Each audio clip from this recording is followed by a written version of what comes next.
Hey there, I am back with another deck preview, and today we get a look at the prototypes for Kami from EDIA Studios. Kami is a deck inspired by Shinto religious spirits, and in fact the word Kami refers to those deities who are revered in the practice of the religion.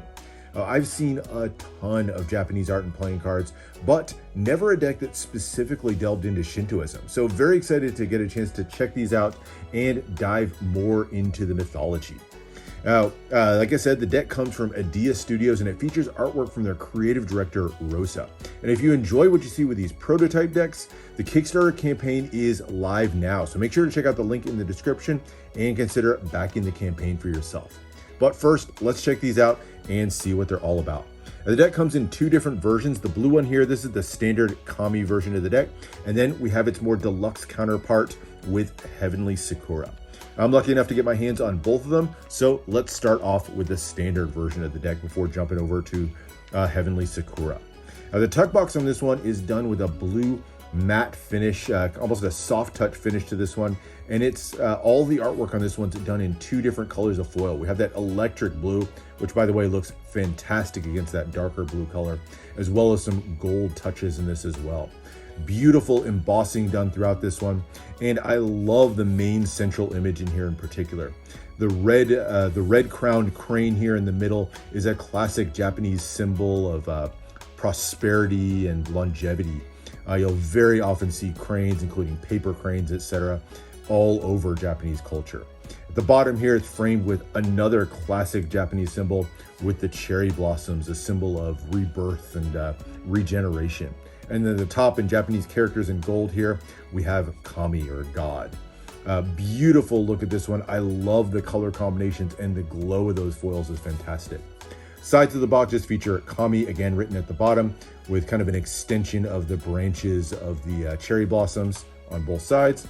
Bottom of the prototype version is blank. I anticipate this is going to be where Kickstarter, the printers of the deck, are going to include their ad copy eventually. And at the top, the pair of cranes flying off in opposite directions. The back here features another beautiful scene. This isn't the back design of the cards, but just another classically Japanese scene. Of course, you get the beautiful temples in the back. Those pagodas are a classical symbol of Japanese architecture, those tiered buildings rising up into the sky, the sun at the top, and the Japanese religious structures right there in the back as well. And then the two characters featured here are the first of the many gods and goddesses that we're going to see. This is the brother and sister Izanami and Izanagi. They were gods who appeared in heaven and ultimately were responsible for creating the land masses of Japan with their sword, with their spear. And you can see them here with a pair of cross halberds as they sort of sit back to back there in the middle. More of them because we're going to see them featured again as we get to the court cards. And then as you open up the tuck box, you're greeted with Japanese characters here for blessing, just another little religious greeting, and then nothing printed on the interior of the tuck box. Beautiful look to this one overall. I know this may not be the final version of the tuck, but I imagine it's going to be close, and I think they did a fantastic job with this one. Very clean look to it, and I love the artwork. So that's the tuck box, but let's check out the cards, and we'll start with the back design. And here it is. So the back design impressively is done all in foil. So a navy blue background, dark blue background, and then it's mirrored with this lighter blue foil as well as the gold foil. Now, I will say the foil, at least on this prototype version, not the cleanest in the world. You can see a little bit of bleed in the foil. I'm going to anticipate that's just a function of the prototype version of the deck, and we'll see that improved in the final, because Kickstarter, when they do the printing, they are super clean with their foil. So anticipate that's going to be cleaned up. But the artwork on this one, I think really, really nice. I love the flow of this one. Features, again, that crane is that main central element, rising out of that circular gold element there in the middle, and then the seas and the skies of creation kind of stretching out into the corners. Beautiful look to it, including the Japanese characters with Kami there in the corner. And I like the little broken border element there as well. Something that's going to look great in fans, as we'll see at the end. So really nice look to it, and that foil finish on there really gives it a little extra something. Just really nicely done. So there's your back design. And then we get to the cards themselves, and we get a pair of jokers, and again delve more into some of the mythology. You can see that great art style in these, almost done in kind of a cartoonish anime style to them. Very fun, vibrant look to them. One red joker and one blue joker. The red joker here is a look at the first of our deities. This is Hote, one of the 7 gods of luck. He was supposedly the reincarnated form of a Buddhist monk, and you can definitely see Buddhism reflected here as he has a little bit of a Buddha look to him. In fact, he's actually often referred to, at least outside of Shintoism, as the laughing Buddha. Always depicted with a smile and bringing good fortune to everybody. Love the twisting red clouds on this one, that kind of glowing, almost menacing, but still a fun, vibrant look to this one overall. And then the blue Joker, the second Joker on this one, this is a depiction of Fukurokuju, who is another one of the luck gods, shown here as a mystical hermit sage. You can see him here with that elongated head. That's one of his classic elements you'll see him depicted as, and then the crane there at his side. Love the motion, the vibrancy on this one. The bright blue and red colors, I think, really just pop very nicely on this one. So there's your 2 Jokers. You also get an extra card that's just basically ad copy for EDIA Studios. Just has their logo there on it. Not sure if that'll be replaced in the final version of the deck. 4 beautiful aces. Each of them feature a fairly simple shape to the pip there in the center, but each one featuring a little bit of a scene from the lands of Japan. So the spade here with the fields at night, the moon rising there in the sky. Beautiful gold metallic border around the edges. That's not foil, that's just metallic ink. And then nice, easy to read pip and index there in the corner. The diamond now goes with more of a red tones. You can see the pagoda rising, kind of silhouetted against the sun. This is probably my favorite of the 4 aces. There's the club. Not sure if this is meant to be underwater or just under the moonlight with the plants there at the bottom. And then the ace of hearts with the misty mountains and the sun in the background. So kind of more of a red vibe versus a blue vibe with the gold indices in there in the corner. So beautiful set of aces, fairly simple, very clean. And then nice look at the number cards as well. So these, nothing too special, just a slightly kind of more angular pips there in the center, the border to give it a little bit of an extra touch, but still looks really nice against that blue background. So your classic black cards are done in golds here. And then as we get to the red cards, still get the gold borders, but done with that bright red color. So there's your diamond pips into the clubs, kind of the most custom feeling. The clubs and the spades probably feel the most custom of the 4 to me. And then into the hearts, which again, kind of take on a little bit more angular of a shape, but still nicely recognizable. So there's your number cards. And then we get into the court cards. And this is where we explore some of the kami, those deities that are so significant within Japanese Shintoism culture.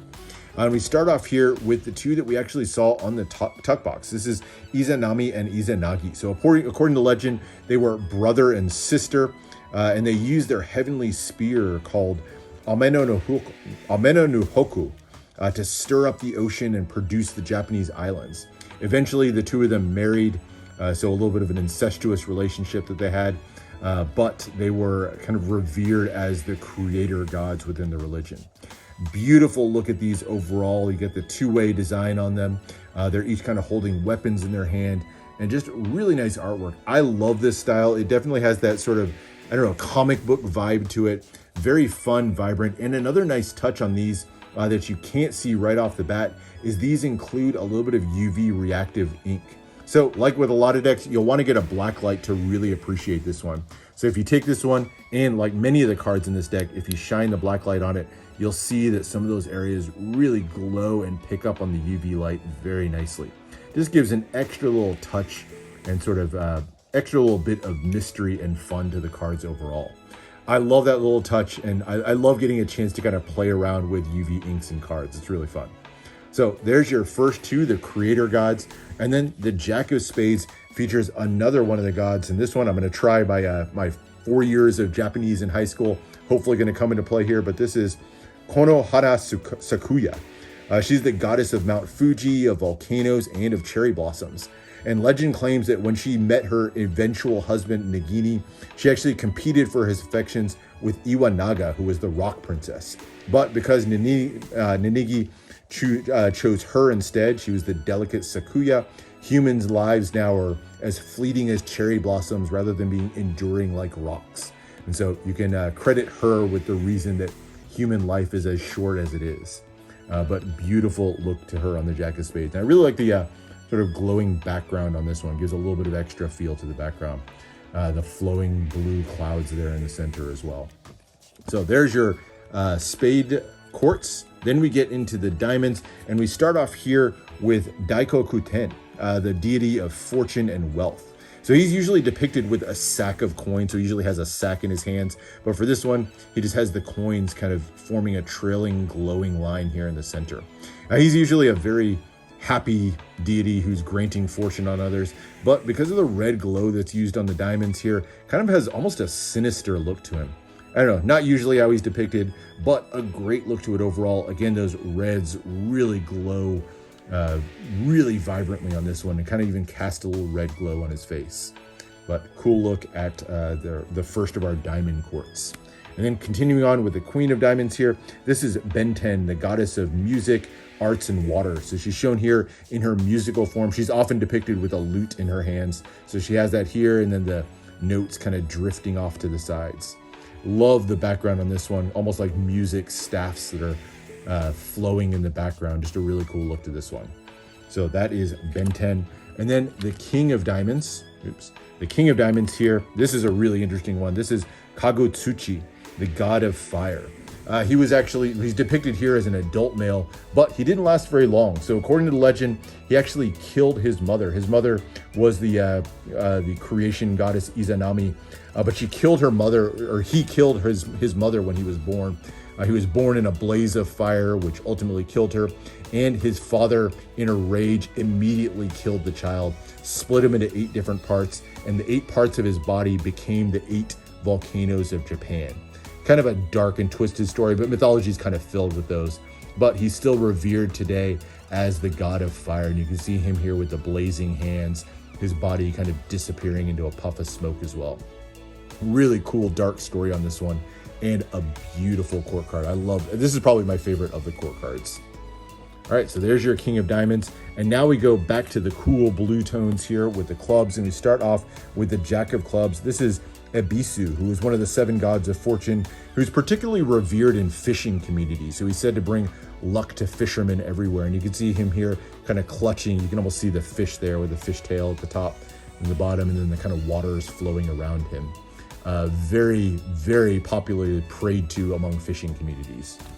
So there is Ebisu. And then the next one, this is a little bit of artistic license on this one. So this is Ryujin, who's usually described as a dragon, a deity of the sea, and usually shown as a dragon that kind of flows through the sea.